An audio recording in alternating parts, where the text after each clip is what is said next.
Assalamualaikum warahmatullahi wabarakatuh. Waalaikumsalam.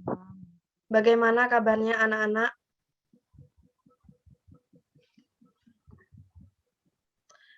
Alhamdulillah kalau baik. Sebelum memulai pelajaran, marilah kita berdoa menurut agama dan keyakinan masing-masing. Berdoa dimulai.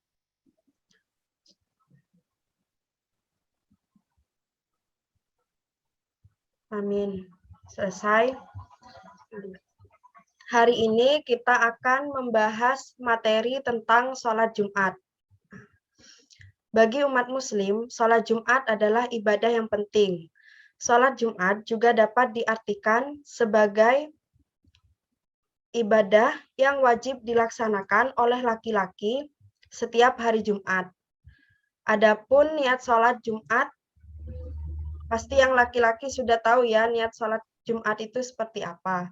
Nah, niatnya itu usolli fardol Jum'ati rokataini mustaqbilal kiblati adaan makmuman lillahi ta'ala.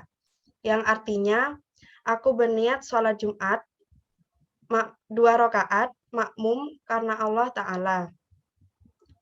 Sholat Jumat juga ada syarat wajibnya. Yang pertama, beragama Islam. Orang yang non-muslim tidak diwajibkan untuk melaksanakan sholat Jumat. Yang kedua, dewasa atau balik. Anak-anak tidak diwajibkan untuk melaksanakan sholat Jumat. Yang ketiga, orang gila atau tidak berakal. Yang keempat, laki-laki. Yang kelima, sehat jasmani dan rohani. Yang keenam, sedang dalam perjalanan jauh. Tidak sedang dalam perjalanan jauh. Selain itu, ada juga syarat sah sholat Jumat. Yang pertama, sholat Jumat dilaksanakan di suatu tempat, kota atau desa yang termasuk ke dalam pemukiman. Yang kedua, sholat Jumat dilakukan saat mulai waktu zuhur. Yang ketiga, sholat Jumat dilakukan secara berjamaah minimal 40 orang. Yang keempat, dimulai dengan khutbah termasuk membaca rukun khutbah. Yang kelima, sholat Jumat dapat dimulai ketika khatib membaca 2 rukun khutbah.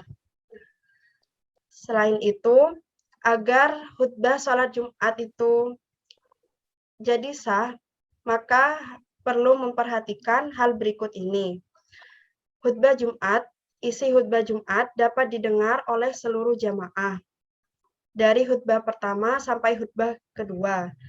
Yang kedua, menutup aurat. Yang ketiga, badan, pakaian, dan tempat suci dari hadas dan najis.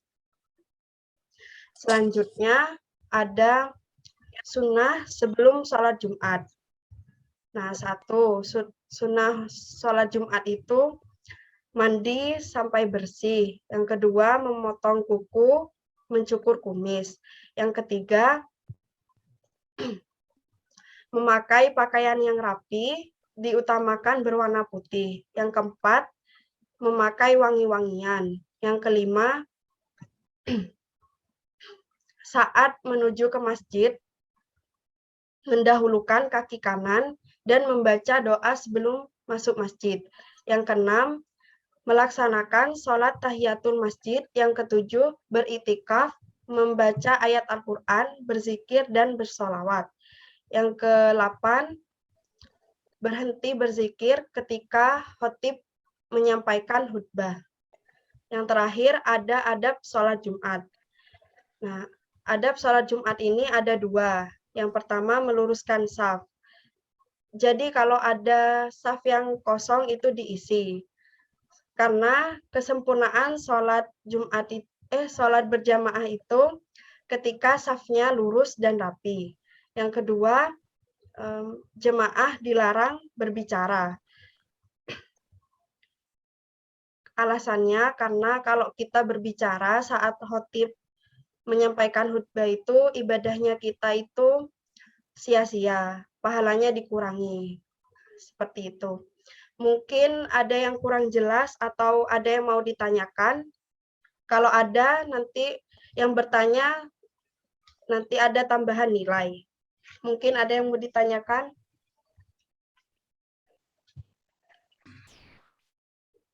Ya, Mbak Maya, mau bertanya tentang apa? Silakan, mau menanyakan apa? Hal-hal yang dapat dijadikan alasan untuk tidak sholat Jumat itu apa ya? Hal-hal Oh dengar ya, dulu. iya. Jadi ada 4 hal yang tidak mewajibkan untuk sholat Jumat. Yang pertama, orang yang sakit. Orang yang sakit itu tidak diwajibkan untuk melaksanakan sholat Jumat, tetapi dia wajib melakukan sholat duhur. Yang kedua, orang yang sedang dalam perjalanan jauh. Yang ketiga, itu kalau dalam perjalanan menuju tempat ibadah, menuju masjid itu ada halangan. Yang keempat, ada hujan deras, angin kencang, dan bencana lain yang membahayakan ke tempat kita mau beribadah, itu juga tidak diwajibkan untuk melaksanakan sholat Jumat. Bagaimana Mbak Maya? Paham? Iya Bu, baik, terima kasih. Ya, sama-sama. Mungkin yang lain ada yang mau ditanyakan? Saya mau bertanya, Bu. Ya, Mbak Siska mau bertanya apa? Hukum sholat Jumat bagi laki-laki dan wanita itu apa? Oh ya, hukumnya itu kalau laki-laki itu fardu ain, wajib. Jadi kalau laki-laki itu tidak melaksanakan sholat Jumat, maka dia akan mendapatkan dosa.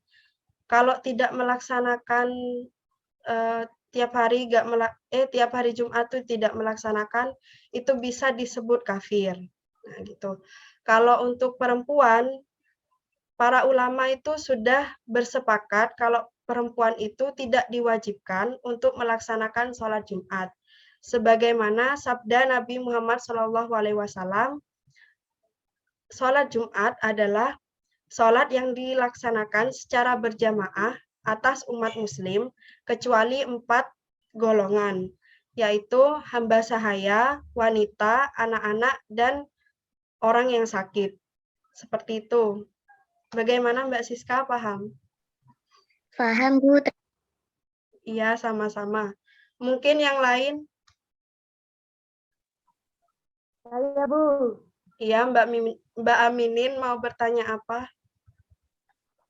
Apa hikmah dan keutamaan sholat Jumat itu, Bu?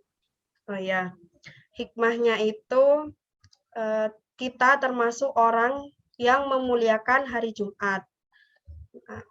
Yang kedua, pahala kita itu dilipat gandakan. Yang ketiga, mendorong kita agar selalu bersemangat untuk sholat berjamaah di masjid. Yang keempat, mendorong agar kita disiplin dalam beribadah. Yang kelima, berkumpulnya umat muslim di masjid itu merupakan suatu berkah dan menjalin silaturahmi dengan jemaah yang lain. Seperti itu. Sudah paham? Ya, baik. Tidak ada pertanyaan lagi kan? Sudah cukup? Sudah, Bu. Ya, baik. Kalau tidak ada, Ibu kasih tugas ya untuk mengerjakan buku paket halaman 57 sampai 58. Kita bahas minggu depan. Sebelum saya tutup, semoga pelajaran materi yang kita bahas hari ini bermanfaat untuk kalian dan untuk orang lain. Mari kita akhiri. Amin. Mari kita akhiri pembelajaran hari ini dengan bacaan hamdalah. Alhamdulillahirabbil alamin. Wassalamualaikum warahmatullahi wabarakatuh. Waalaikumsalam warahmatullahi wabarakatuh.